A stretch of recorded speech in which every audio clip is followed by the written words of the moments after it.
Well, hello, folks. I just thought I'd come on here and talk a little bit, very little bit, about last night's 2021 Grammys. Um, I'm the last person that would ever bother with the Grammys.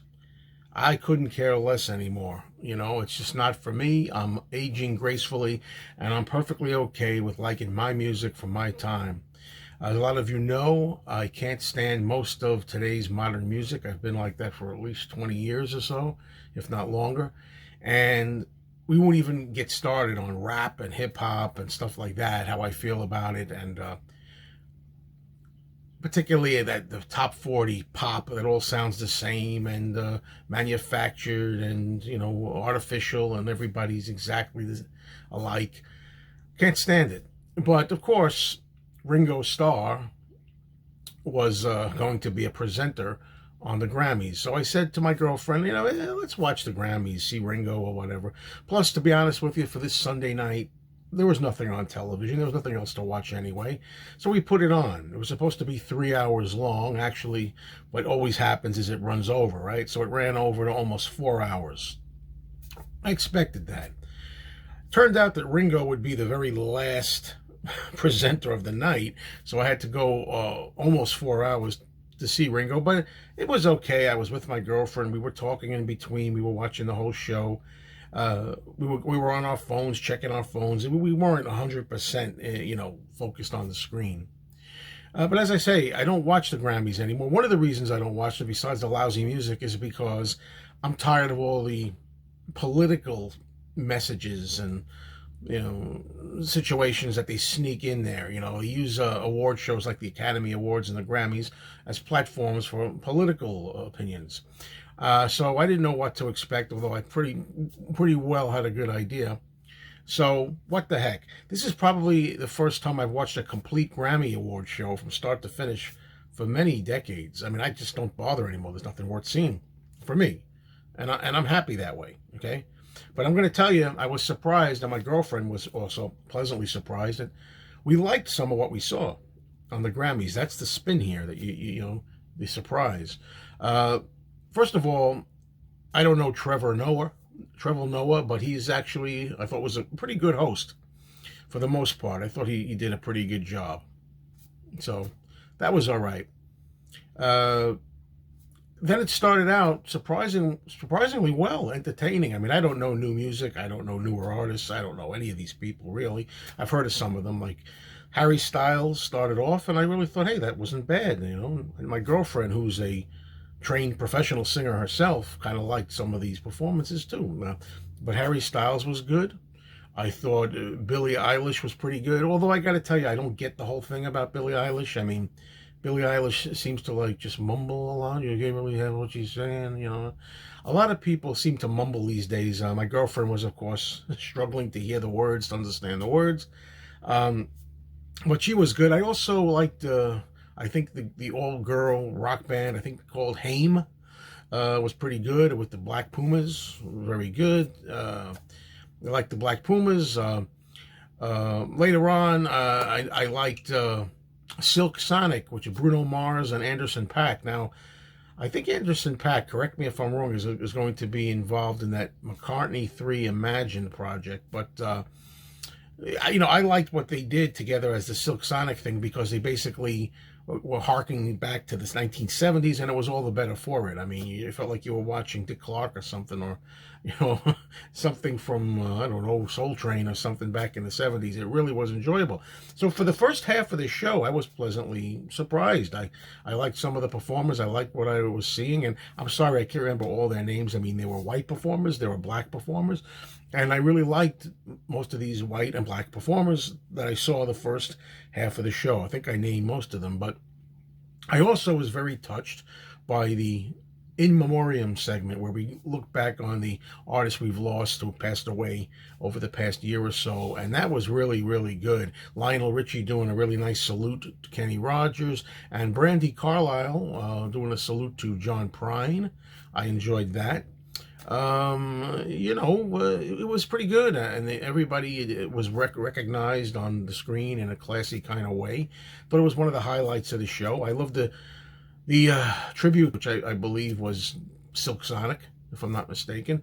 Really, really good job there. That was respectful. And then we got to the second half of the show, and of course, if something's too good to be true, it usually is.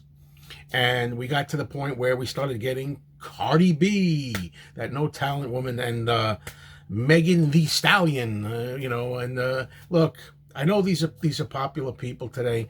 They did a ridiculous dance, and I use that term loosely, choreographed number, where all it really consisted of was them shaking their butt cheeks around, and absolutely no talent whatsoever, no singing, and just garbage, complete utter garbage. And I'm going to come right out and say it. I don't like whatever that is, hip hop, rap.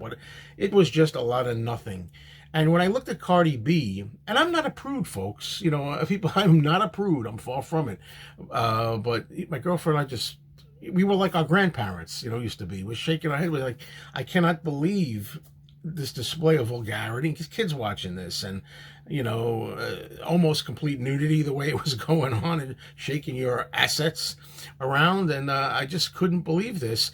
And I couldn't help thinking too. I remember when now President Joe Biden, when he was running, I remember tried to act like he was a Cardi B fan and had a Cardi B interviewing him or something. And he didn't know who the hell Cardi B was. Do you think the president would really approve of this if he knew who these people were with what they were doing on stage? It's amazing.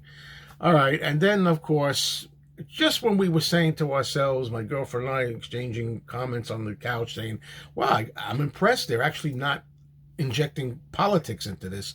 We got Lil Baby with his political statements, and totally no talent, garbage, singing, performing, whatever he's doing. I won't go into detail on it, but I know there's Lil Baby, there's Da Baby, the Big Baby, Huey Baby, Cry Baby, whatever. All these babies, not for me, folks. And of course, I got disgusted again. They had to inject their own political beliefs in here and start trouble with that. So, of course, there we go. It had to be in there, although we were graced without it, it seemed, for the first half of the show. Now, I'm proud to be an older guy. A lot of times I noticed that a lot of young people, a lot of teenagers and kids today, just like when I was a kid, used to make fun of the older generation. You will sometimes call me and people like me boomers. They'll say, okay, boomer, as if I'm ashamed to be a boomer. I am a proud baby boomer, okay?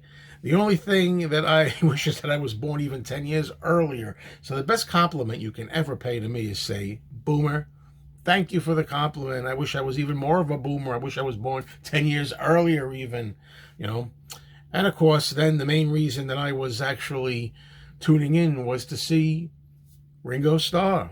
And, I don't believe I stayed up for the whole thing, but there he was, Ringo himself, showing up. Ringo looking pretty good as always for his age. Ringo is 80 years old, and in a few months from now, this summer, just less than 4 months, he's going to be 81.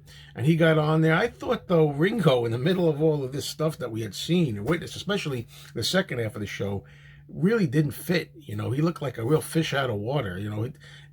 It was bizarre. And I didn't expect Ringo to appear in person. I thought for sure he would phone it in and do a zoom in thing. But Ringo at the end, presented the award to Billie Eilish, and I don't know if it was Record of the Year or whatever it was. And, she and her brother, Billie Eilish and her brother, came up, and, I like the way Billie Eilish said, hey, what's up, Ringo? And I think Billie Eilish, if I'm not mistaken, is something of a Beatles fan. And the brother had enough sense to go like this to Ringo, which is what you should do. I mean, Ringo's the best thing up on that stage, obviously, with the most history. But he did look out of place, I thought. He physically looked great. I liked what he was wearing. I liked his outfit. He's got a new hairstyle, which basically consists of just a mess up deal, disheveled.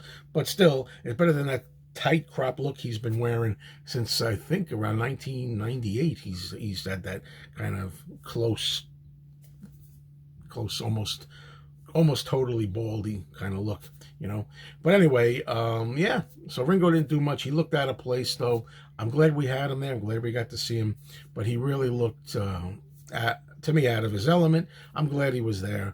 And that's about all I could say for it. He did publicize his new record, zoom in, zoom out, or zoom out, zoom in, whichever one it is, because as he came on stage and he was introduced, they were playing this new song. I forget if it's zoom in, zoom out, or zoom out, zoom in. I think it's the former, but they did play a little of it, and he managed to mention it too. He said something to the effect of, this year, last year, where we had to zoom in, and zoom, he kind of like publicized it without really saying it. And his peace, he mentioned peace and love and all of that. But I got to tell you, I don't know, it was better than I thought it was going to be, but then it was just as bad as I expected it to be at the same time. There's my so-called review of the 2021 Grammys. And unless Paul or Ringo are going to be making appearances in 2022s, this may be my last. Good riddance, but there you have it.